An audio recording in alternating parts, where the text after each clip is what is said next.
मेरा पति मेरा बहुत ख्याल रखता था। मेरे लिए महंगी महंगी चीज़ें लेकर आता था, जबकि उसकी इतनी औकात नहीं थी। मैं हैरान हो जाती कि इतना सब कुछ कहाँ से लेकर आता है। पर एक काम वो बहुत ही अजीब करता है, मुझे बहुत खुश कर देता। मेरे लिए मेरी पसंद की चीज़ और खाना लेकर आता, लेकिन खुद रात होते ही दूसरे कमरे में जाकर सो जाता। मैं हैरान होती कि अगर इसको मेरी इतनी ही परवाह है कि ये मेरे लिए इतनी अच्छी अच्छी चीज़ लेकर आता है, तो फिर इसे मेरे में दिलचस्पी क्यों नहीं है? यह मेरे पास क्यों नहीं बैठता? मेरी बातें क्यों नहीं सुनता? मेरे साथ इसका रवैया नॉर्मल क्यों नहीं है? मैं एक रात पहले ही दूसरे कमरे में छुप गई, ताकि जब वो वहाँ पर आए तो मुझे पता चल जाए कि आखिर उस कमरे में क्यों आता है, मेरे पास क्यों नहीं बैठता। तब मैंने अपने पति को ऐसी हरकत करते हुए देखा कि मैंने अपने कानों को हाथ लगा लिया। मेरा नाम निशा है। मैं बहुत ही ज़्यादा खूबसूरत थी। मेरी भाभी को मेरी खूबसूरती से बड़ी नफरत थी। वो कहती थी कि तेरा हुस्न तो एक दिन मिट्टी में मिल जाएगा। मैं कहती थी कि भगवान से डरो भाभी, मैंने आपका क्या बिगाड़ा है? मेरी माँ अभी जिंदा थी। मेरे पापा इस दुनिया में नहीं थे, लेकिन जब तक मेरी माँ थी तब तक उस घर में मेरी हुकूमत चलती थी। मेरे भाई को भी मुझसे नफरत थी। वह कहता था कि तुम मेरी बीवी के साथ मुकाबला मत किया करो। थोड़ी बहुत मैं भी मगरूर थी, क्योंकि मुझे कोई गलत बात बर्दाश्त नहीं होती थी। अब वो अगर मेरी माँ को टाइम पर खाना नहीं दे रही है या पुराना खाना दे रही है तो मुझे गुस्सा आ जाता था। एक दिन तो उसने मेरी माँ के सामने खराब खाना रख दिया, जबकि मेरी माँ पहले ही शुगर की मरीज थी। मैंने कहा, पहले ही उनकी तबीयत खराब रहती है, तुमसे नया खाना नहीं बनाया जाता था तो तुम मुझे बता देती। पुराना खाना देकर क्यों मेरी माँ को मारना चाहती हो? इस बात पर ऐसे लड़ाई हुई कि हम दोनों ननन भाभी में हाथापाई हो गई। मेरे भाई ने तो अपनी बीवी का ही साथ दिया और उसने मुझे कहा कि तुझे तो मैं एक दिन ऐसा सीधा करूँगा कि तू बिल्कुल तीर की तरह सीधी हो जाएगी। तू छोटी है, तेरा काम क्या है बड़े भाभी से ऐसी बातें करना? मैंने कहा कि बात छोटे बड़े की नहीं है, कुछ गलत करेगी तो मैं ज़रूर बोलूँगी। उस रात मेरी माँ की तबीयत इतनी खराब हुई कि वह अस्पताल पहुँच गई और 4 दिन तक बीमारी से लड़ने के बाद वह इस दुनिया से चली गई। मैं बहुत परेशान हुई। थोड़े बहुत रिश्तेदार थे, लेकिन वो सारे ही मेरी माँ के ससुराल वाले थे, इसलिए उनको कोई ज़्यादा दुख नहीं हुआ। उन्होंने बस थोड़ा अफसोस किया और चले गए। अब घर में सिर्फ मेरा भाई और मैं ही थी। एक रात भाई कमरे में आया और उसने कहा कि मम्मी इस दुनिया में नहीं रही। मुझे लगा कि कहेगा कोई बात नहीं, मैं हूँ, किसी चीज़ की ज़रूरत होगी तो मुझे कह देना। उसने कहा कि अगले रविवार वाले दिन तुम्हारी शादी है। जब उसने ऐसी बात की तो मैं हैरान रह गई। मैंने कहा, क्या? उसने कहा, हाँ, तुम्हारी शादी कर रहा हूँ, अपने घर की हो जाओगी तो अच्छा रहेगा। मेरे में इतनी हिम्मत न थी कि पूछूं कि मेरी शादी किससे कर रहे हो, पर इतनी जल्दी जल्दी शादी? उसने कहा कि बस शादी की रस्म है, क्योंकि अभी अभी माँ मरी है। तेरे दिल में कोई अरमान है तो उसको दिल में ही दबा लेना। मैं तुम्हारे लिए महीना पहले ढोल के नहीं रख सकता और ना ही तुम्हारे दूल्हे को घोड़ी पर ला सकता हूँ। इतना कहकर वहाँ कमरे से चला गया। मैंने तकिए पर सर रखकर रोना शुरू कर दिया, लेकिन फिर दिल में ये सोचकर तसल्ली कर ली कि चलो, शादी तो एक न एक दिन होनी ही है। अगर हो जाएगी तो मेरा अपना घर तो होगा, किसी की गुलामी तो नहीं करनी पड़ेगी। भाभी से तो जान छूट जाएगी, वरना किसी और तरह से तो भाभी से जान नहीं छूट सकती। यही सोचकर मैं भी दिन गुजारने लगी, लेकिन शादी वाले दिन यह देखकर हैरान रह गई कि मेरे भाई ने किस किस्म के इंसान से मेरी शादी तय की है। शायद इसमें भी मेरी भाभी की कोई चाल थी, क्योंकि जब भी लड़ाई होती थी मेरी भाभी दुश्मन बन जाती थी। मुझे लगता था कि वह किसी दिन ज़रूर ही मुझसे बदला लेगी, और आज उसने यही किया था। वह कामयाब हो गई थी, क्योंकि मेरा दूल्हा तो अजीब सी हालात में बैठा था। उसे देखकर कोई बच्चा भी अंदाज़ा लगा सकता था कि वह कोई नॉर्मल इंसान नहीं था, क्योंकि उसने अपने हाथों में टॉफ़ियाँ पकड़ी हुई थी। बाल उसके बिखरे हुए थे, कपड़े तो उसने नए पहने हुए थे, लेकिन इतने गंदे कर लिए थे कि जैसा कोई छोटा बच्चा मिट्टी में खेलता है तो उसके कपड़े गंदे हो जाते हैं। यही मेरा दूल्हा था। सबको पता चल गया कि वो तो पागल है। मोहल्ले से भी कुछ औरतें आई हुई थी, क्योंकि रिश्तेदार तो थे नहीं। उन्होंने भी कहना शुरू कर दिया कि निशा का दूल्हा तो पागल है। ये क्या कर दिया भाई भाभी ने, बहन पर इतना बड़ा जुल्म किया। माँ क्या मरी, इनके तो आंखें सफ़ेद हो गए। पागल के साथ इतनी प्यारी बहन की शादी करवा दिया और मेरी शादी हो गई। उसके बाद मैंने अपने दूल्हे को देखा था, तब तो विदाई होने वाली थी। मेरी आंखों से आंसू जारी थे। मैं रोना चाहती थी लेकिन रो नहीं सकती थी। मैं रोती तो मेरे आंसू कौन देखेगा। मुझे मेरी माँ की बहुत याद आ रही थी। मेरी माँ अगर आज जिंदा होती तो मेरे साथ ये सब कुछ कभी नहीं होता। मेरी भाभी ने ही मेरे भैया को भड़काया था। उनको जरा ख्याल ना आया कि वह अपनी बहन की शादी एक पागल के साथ कर रहा है। कैसे रखेगा वह मुझे, क्या खिलाएगा, क्या पिलाएगा। आजकल तो अपनी बेटियों की शादी ऐसे लड़कों के साथ भी नहीं करते जिनके पास नौकरी नहीं होती, और इसके पास तो अक्ल भी नहीं थी और बात करने का तरीका भी नहीं था। एक पल को तो दिल किया कि जाने से इनकार कर दूं, लेकिन उसके बाद क्या होता, मेरा ही तमाशा बन जाता। ये लोग फिर से मुझे यहाँ से निकाल ही देते। इसलिए सब कुछ भगवान पर छोड़ दिया और चुपचाप विदा हो गई। विदा होकर जाते जाते भाई ने सर पर हाथ रखने की कोशिश की तो मैंने सर पीछे कर लिया। सब लोगों ने ये मंजर देखा। मैंने कहा कि जरा इनकी भी बेइज्जती हो, इनको इतना तो जता दूं कि उन्होंने जो मेरे साथ किया है वो अच्छा नहीं किया। भाभी भी मिलने के लिए आगे हुई तो मैं उनसे भी ना मिली, क्योंकि उन्होंने तो सबके सामने ही कह दिया था कि तुम्हारी शादी करवा दी, नखरे ना दिखाओ और अपने घर दफा हो जाओ। कौन सी भाभी कहती है अपनी ननंद को, वह भी उसकी विदाई वाले दिन। अरे दिल में जितनी भी नफरत हो, इस तरह तो कोई भी बेटी को घर से कहकर नहीं निकालता कि दफा हो जाओ। मेरे साथ इतना बुरा सुलूक हो रहा था।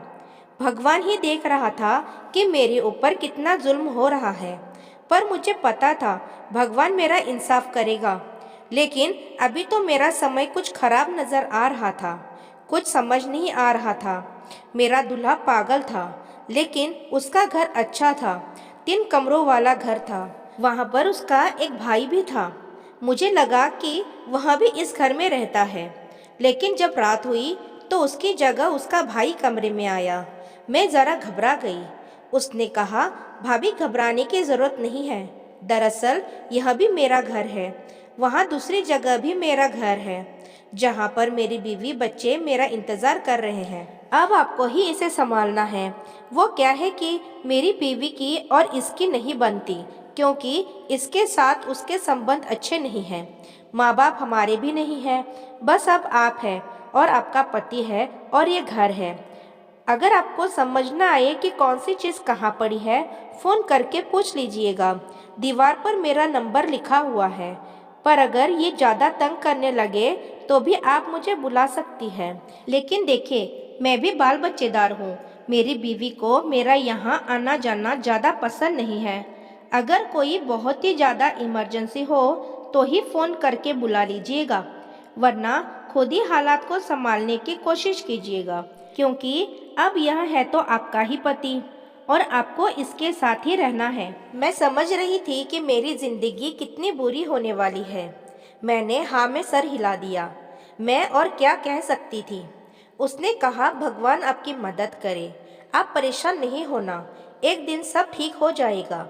मुझे पता था कि वो तसल्ली दे रहा है, लेकिन फिर दोबारा कहा कि मैं आपको बताने की कोशिश कर रहा हूँ भाभी कि एक दिन सब ठीक हो जाएगा, आप बिल्कुल परेशान नहीं होना। पता नहीं इसने इस बात को 2 बार क्यों बोला और इतना जोर देकर क्यों बोला। फिलहाल तो मुझे कुछ समझ नहीं आ रहा है। मैंने कहा, ठीक है।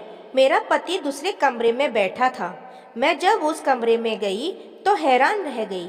ये कमरा शायद उसी का था। यहाँ पर काफ़ी सारी चीज़ें टूटी हुई थीं, पर कुछ खिलौने वगैरह भी थे। शायद उसका दिमाग बचकाना था। उसने मुझे देखा तो मैं डर गई। मुझे लगा कि मुझसे कोई बात करेगा, कुछ बोलेगा या कोई काम बताएगा, पर उसने ऐसा कुछ नहीं किया। मैं चुपचाप जाकर उसके कमरे में सो गई। मेरा दिल तो किया दरवाजे को अंदर से कुंडी लगा लूं, लेकिन फिर मैंने ऐसा नहीं किया। कहने में बड़ा अजीब लगता है, लेकिन इतनी सुकून की नींद पहले कभी नहीं आई थी। आँख खुली तो हैरान रह गई। सामने मेरा पति बैठा था। उसे देखकर मैं डर गई। फिर जब मैंने टेबल की तरफ देखा तो मेरी आंखें खुली की खुली रह गई। टेबल पर तो नाश्ता पड़ा हुआ था। नाश्ता तो बाजार का लग रहा था। मैंने उसकी तरफ देखा और आसपास देखा। मुझे लगा शायद उसका भाई आया है और वही नाश्ता लेकर आया होगा, लेकिन घर में कोई भी नहीं था। बाहर वाला दरवाज़ा तो अभी भी बंद था। रात को मैंने खुद कुंडी लगाई थी। मेरे पति ने मुझे कहा कि नाश्ता कर लो, और वह भी नाश्ता करने के लिए बैठा। मैं हैरान रह गई। मैंने कहा, इनको इतना पता है कि हमारी शादी हुई है तो बाजार से नाश्ता लेकर आना है, फिर यह कहाँ का पागल हुआ। लेकिन फिर उसने अजीब सा गाना गाना शुरू कर दिया। ये किसी कार्टून का गाना था। मैं तो समझ गई कि शायद ही एक नॉर्मल सी हरकत है। शायद उसे भी भूख लगी है। क्या पता उसके पास थोड़े बहुत पैसे हो। इतना काम तो कोई छोटा बच्चा भी कर लेता है। खैर, मैंने नाश्ता कर लिया। उसके बाद मैं घर को साफ करने लगी। मैं ये पूछना भूल गई थी कि ये घर कैसे चलता है, लेकिन फिलहाल तो घर में ज़रूरत की सारी चीज़ पड़ी हुई थी। मैंने उसके भाई का नंबर मिलाया, पर नंबर नहीं मिल रहा था। मैंने दोपहर का खाना भी बना लिया। मेरा घर ऐसे ही चलने लगा। मेरा पति अचानक ही कहीं चला गया तो मैं परेशान हो गई। मुझे लगा कि पता नहीं शायद घर से ही भाग गया है। मैंने इसलिए उसके भाई को कॉल की। उसने कहा कि हाँ, वहाँ कभी कभी चला जाता है, लेकिन वापस आ जाता है। परेशान होने की ज़रूरत नहीं है, रात तक वापस आ जाएगा। अगर रात तक भी वापस नहीं आया तो फिर आप मुझे बता देना। मैंने कहा ठीक है। रात हुई तो मेरा पति वापस आ गया। उसके हाथ में कोई चीज़ थी जो उसने मुझे पकड़ा दी। मैंने खोलकर देखा तो उसके अंदर फूल थे। मैंने कहा कि ये क्या है? तो उसने कहा, मैं तुम्हारे लिए लेकर आया हूँ। मैं हैरान रह गई। उसने फूल मेरे पास रखे और खुद दूसरे कमरे में चला गया। थोड़ी देर बाद देखा तो वो कमरा अंदर से लॉक था। उस घर में मेरे दिन अच्छे गुजर रहे थे। जैसे मैंने सोचा था वैसा कुछ नहीं हो रहा था, बल्कि सब अच्छा हो रहा था। मेरा पति मेरे लिए रोज कोई ना कोई चीज लेकर आता था। पता नहीं उसके पास पैसे कहाँ से आते थे। घर में भी हर चीज मौजूद थी। जब घर का सामान थोड़ा खत्म होने लगा तो एक दिन उसका भाई आया और उसने आकर मुझे 20,000 रुपये दिए। मैंने कहा कि यह घर भी आप ही चलाते हैं? तो उसने कहा, नहीं, ऐसी कोई बात नहीं है। दरअसल हम दोनों भाइयों के नाम कुछ दुकानें हैं। उसका किराया आता है तो उसमें से महीने में 2 दफ़ा 20 से 25,000 रुपये आते हैं। आपको 20,000 रुपये 15 तारीख तक मिल जाएंगे। आज पहली तारीख है तो मैं आपको पैसे देने के लिए आया हूँ। मैंने कहा ठीक है। मैंने घर की ज़रूरत का सामान ले लिया। उस घर में टीवी भी था, एसी भी था, सब कुछ था। एक दिन भोले भटके मेरे भाई और भाभी यहाँ पर आ गए। उनको तो पता था कि उन्होंने मेरी शादी पागल से करवाई है, और मुझे पता था कि देखने आए होंगे कि मेरा क्या हाल हुआ है। लेकिन जब मुझे देखा तो हैरान रह गई। मैंने नया जोड़ा पहना हुआ था। मेरी भाभी ने कहा कि ये जोड़ा कहाँ से आया? इन लोगों ने तो तुम्हारे लिए सिर्फ 2 ही जोड़े बनवाए थे, और हमने भी तुम्हारे लिए कुछ नहीं बनवाया। मैंने कहा, मेरे पति ने मुझे लाकर दिया है। उसने कहा कि तुम्हारे पति को तो मुंह धोने नहीं आता, तो तुम्हारे लिए जोड़ा कहाँ से लाएगा? मैंने कहा कि उसी ने मुझे लाकर दिया है। आपको किसने कहा कि उसे मुंह हाथ धोने नहीं आता? ये देखो, मैं आपको दिखाती हूँ मेरे लिए क्या क्या लेकर आया है। जब मेरी सारी चीज़ें मैंने अपनी भाभी को दिखाई तो वो भी हैरान रह गई। उन्होंने कहा कि ये सब कुछ कहाँ से लेकर आ रहा है? कहीं से चोरी करके तो नहीं ला रहा? मैंने कहा कि ये चीज़ तो बिल्कुल नहीं है। भाभी ने कहा, नई तो नहीं लग रही है। ये क्या बात हो गई? उनका तो ऐसा हो गया जैसे तीर निशाने पर नहीं लगा, कि जैसे वो मेरे साथ कुछ बुरा करना चाहती थी, पर बुरा नहीं हुआ। तो बड़ी परेशान हो गई थी। खैर, मैंने भी सर उठाकर उनको सारी चीज़ दिखाई और मैं बड़ी खुश हो गई। मेरी भाभी ने कहा, शायद मैंने जल्दबाजी में आकर गलत फैसला कर दिया, लेकिन तुम तो खुश लग रही हो। मैंने अपने भाई को भी कहा कि आपने कोई गलत फैसला नहीं किया, मैं वाकई खुश हूँ, मुझे कोई दिक्कत नहीं है, मुझे इस घर में किसी भी चीज़ की कोई कमी नहीं है। हम भी तो गरीब लोग ही थे ना, अगर हमारी शादी होती तो हमारे जैसे लोगों में ही होती। लेकिन ये देख लो, ये लोग तो आपसे अच्छे हैं। इस घर में तो एसी लगा हुआ है, गर्मी होती भी है तो सुकून की नींद आती है। मेरी भाभी का मुंह लटक कर रह गया था। मुझे पता था कि घर जाते ही वह मेरे भाई से झगड़ा करेगी।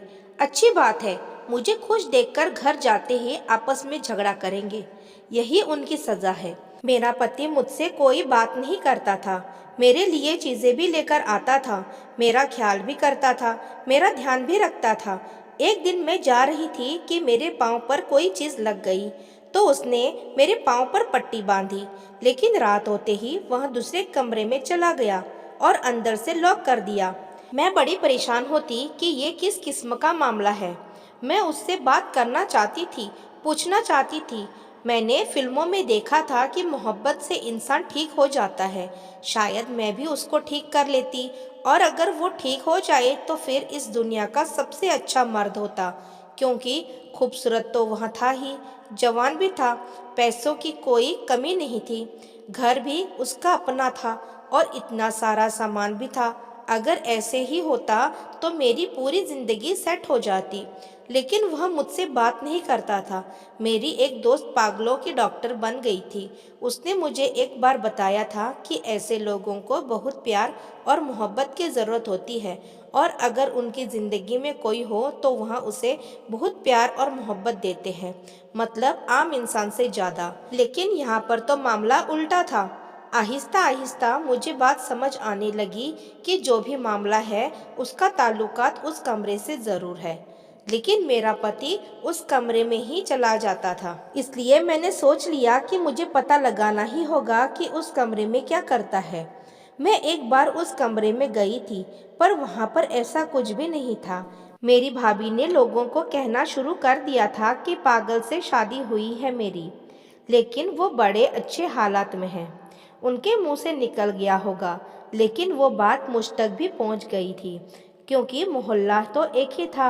मैं कहती थी कि हाँ, भगवान का शुक्र है, मैं तो बहुत ज़्यादा खुश हूँ, मेरे पास सब कुछ है, मेरे पास पैसे भी होते थे, घर के सारे मामले तो मेरे हाथों में ही होते थे, पैसे भी आ जाते थे, मेरा पति मेरा ख्याल भी रखता था और रोज़ मेरे लिए कोई ना कोई चीज़ भी लेकर आता था। वो कहाँ जाता था मुझे नहीं पता। मैं एक बार उसके पीछे पीछे गई, लेकिन मुझे रास्ते का पता नहीं था, इसलिए मैं वापस आ गई कि मैं कहीं गुम ही ना हो जाऊं। और वो तो मेरी आंखों के सामने से न जाने कहाँ चला गया। उसे रास्ते का बहुत अच्छी तरह पता था, शायद किसी बाग में बच्चों के साथ खेलने के लिए जाता होगा, क्योंकि उसके पास इस तरह का काफ़ी सारा सामान था। इसलिए मैंने इस बात पर ज़्यादा ध्यान नहीं दिया, लेकिन मुझे ये बात ज़रूर पता लगानी थी कि कमरे में क्या है, और वो दिन के वक्त पर कमरे को ताला लगाकर चला जाता था। एक दिन मैंने चाबी गायब कर दी और ताला भी खोल दिया। उसको ताला नहीं मिला तो वो बगैर ताला लगाया ही चला गया। मेरा प्लान था कि मैं पहले से ही कमरे के अंदर छुप जाऊंगी, और जब वो कमरे में आएगा तो मुझे पता चल जाएगा कि वह क्या कर रहा है।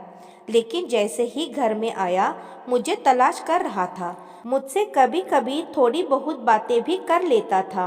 उसको मेरा नाम भी याद हो गया था, मुझे मेरे नाम से ही बुलाता था। कभी कभी देखकर बड़ा दुख होता था कि ये भी तो किसी की औलाद है, कितना खूबसूरत नौजवान है, और इसके साथ न जाने क्या हुआ है कि ये पागल हो गया। जाहिर है ये पागल पैदा तो नहीं हुआ होगा, क्योंकि कहते हैं ऐसे लोगों की उम्र कम होती है, शायद उसके साथ कुछ हादसा हुआ होगा। मैंने उसके भाई से भी पूछने की कोशिश की थी, पर उसने मुझे कुछ नहीं बताया था। वक्त के साथ साथ आपको सब कुछ पता चल जाएगा। ये किस किस्म की बात थी? वक्त के साथ कैसे पता चलेगा मुझे? मुझे मेरे पति की पुरानी तस्वीरें भी मिली थी। वह शक्ल से बहुत ही गुस्से वाला और ज़िद्दी लगता था। ऐसा लगता था कि जैसे पूरे खानदान का सबसे खूबसूरत नौजवान था। लेकिन फिर ऐसे हाल पर कैसे पहुंच गया? कहीं इसको किसी की बद्दुआ तो नहीं लगी थी? मन में ऐसे ही उल्टी सीधी बातें और सवाल आते रहते थे। आज तो मुझे पता चल ही जाना था, फिर उसके बाद में देखते हैं कि क्या करना है। कहीं कोई ऐसी वैसी बात ना हो। मेरा पति फिर से मेरे लिए कोई चीज़ लेकर आया था। कमरे में गया, लेकिन उसने महसूस किया कि मैं कमरे में नहीं हूँ, तो वो चीज़ वहीं पर रख दी। मुझे थैला रखने की आवाज़ आई थी। वो उस कमरे में आ गया। मैं कमरे के अंदर ही छुपी हुई थी। उसने दरवाजे को अंदर से लॉक कर दिया और कुर्सी पर सर पकड़े हुए बैठ गया। मैं पर्दे के पीछे से उसको देख रही थी। उसको अंदाज़ा भी नहीं था कि मैं कमरे के अंदर हूँ। वो सर को ऐसे अंदाज में पकड़े बैठा था जैसे कोई बड़ा आदमी कुछ सोच रहा है। उसके चेहरे पर से अचानक से पागलों वाले जज्बात ही गायब हो गए थे। अभी से मामला मुझे कुछ गड़बड़ लग रहा था। कोई ना कोई बात थी जो नॉर्मल नहीं थी। थोड़ी देर के बाद उसने अपनी जेब से एक बड़ा सा फ़ोन निकाला। मैं हैरान रह गई कि इतना बड़ा फ़ोन इसके पास कब आया, और फ़ोन भी बिल्कुल ठीक ठाक, कहीं से भी टूटा हुआ नहीं था, जबकि बाकी उसकी सारी चीज़ें टूटी हुई थी। फ़ोन पर किसी से बातें करने लगा, और जब उसने बात करनी शुरू की तो मेरी ऐसी हालत खराब हुई कि मैं हैरान रह गई। वो तो किसी समझदार आदमी की तरह बातें कर रहा था और कह रहा था कि देखो, मैंने आपसे पहले ही डील की थी। आप ये पैसे कारोबार में लगा दें। जो मेरी किस्मत होगी, जो मेरा नसीब होगा, मुझे मिल जाएगा। मैं हैरान रह गई थी कि वो मेरा पति, जो दुनिया के सामने पागल बना हुआ है, यहाँ पर बैठकर बिजनेस के डील कर रहा था। लेकिन फिर दुनिया के सामने क्यों पागल बना हुआ था और अपनी बीवी से झूठ क्यों बोल रहा था? अपनी बीवी को तो बता सकता था। दिल तो किया कि सामने आ जाऊं, लेकिन फिर सोचा कि देखती हूँ यह क्या करता है। थोड़ी देर के बाद जेब से काफ़ी सारे पैसे निकाले और फिर उसने एक साइड पर रख दिए। फिर दोबारा से किसी को फ़ोन किया। इस बार मुझे समझ आ गया कि वो किसे फ़ोन कर रहा है। उसने अपने भाई को ही फ़ोन लगाया था। उसने कहा कि मेरा दिल करता है मैं निशा को सब कुछ बता दूं। वो मेरी बीवी है, मैं उसके साथ रहना चाहता हूँ। शायद दूसरा शख्स कह रहा था कि जल्दबाजी ना करो, तो उसने कहा कि जल्दबाजी कैसी, हमारी शादी को 4 महीने होने वाले हैं। जब मेरा जिक्र हुआ तो मैं सामने आ गई। वो मुझे देखकर हैरान रह गया। उसका मुंह खुला का खुला रह गया और फ़ोन को एक साइड पर रख दिया। मैंने कहा कि ये सब क्या है? क्यों दुनिया के सामने पागल बने हुए हैं? मैंने सब कुछ सुन लिया है। उसने कहा कि देखो, मैंने आज या कल तुम्हें बताना ही था। मैंने कहा कि मुझे सारी बात बताओ, आखिर बात क्या है? मेरी आंखों से आंसू आ गए। तो उसने कहा, रो क्यों रही हो? मैंने कहा, मुझे नहीं पता, बस मुझे रोना आ रहा है। मुझे बता दे कि क्या बात है। उसने मुझे ऐसी बात बताई कि मैं हैरान रह गई। उसने कहा कि मैं पूरे मोहल्ले का सबसे समझदार और पढ़ा लिखा लड़का था। मेरी बहुत अच्छी नौकरी भी थी। अभी भी मैं उस नौकरी में हूँ, लेकिन सारी रात बैठकर ऑनलाइन काम करता हूँ। मैंने कहा कि पागल की तरह क्यों फिरते हो? उसने कहा, मेरी कुछ लोगों के साथ दोस्ती थी, पर मुझे नहीं पता था वहाँ किसी और तरह के लोग थे। एक दिन हम लोग कहीं चले गए, वहाँ पर हमारा छोटा सा झगड़ा हो गया और हमारे हाथों एक आदमी मर गया, तो सारा इल्ज़ाम उसने मुझ पर लगा दिया। अगर मैं पागलपन का नाटक ना करता तो मुझे सज़ा हो जाती और मेरी सारी ज़िंदगी जेल में गुजर जाती, क्योंकि वह सब लोग भाग गए, पर मैं उस आदमी की जान बचाने के चक्कर में वहीं पर रह गया। लेकिन वो भी इस दुनिया से चला गया और इल्ज़ाम मुझ पर आ गया। मुझे पुलिस पकड़कर ले गई थी। अभी भी वो लोग इस मोहल्ले में रहते हैं। उनका मेरी वजह से नुकसान हुआ, इसलिए मुझे पागलपन की एक्टिंग करनी पड़ रही है। लेकिन सुना है अब उन्होंने अपना घर बार बेच दिया है और 1 महीने बाद यहाँ से जा रहे हैं। बस उसके बाद मैं अपनी तरीके से रह सकता हूँ। तुम्हें यह सब कुछ मैंने इसलिए नहीं बताया कि एक दफ़ा वह लोग यहाँ से चले जाए तो फिर मैं तुम्हें भी बता दूंगा। तुम्हारे भाई ने जब कहा कि उसे यह रिश्ता कबूल है तो हम लोग बड़े हैरान हुए। हमें पता चल गया था, इसलिए मैंने बिना देखे ही शादी के लिए हाँ कर दी थी। सोचा कोई तो पुण्य कमा लूँ। तुम्हें बचाने की खातिर तुमसे बहुत मोहब्बत करता हूँ। तुम मुझे बहुत अच्छी लगती हो।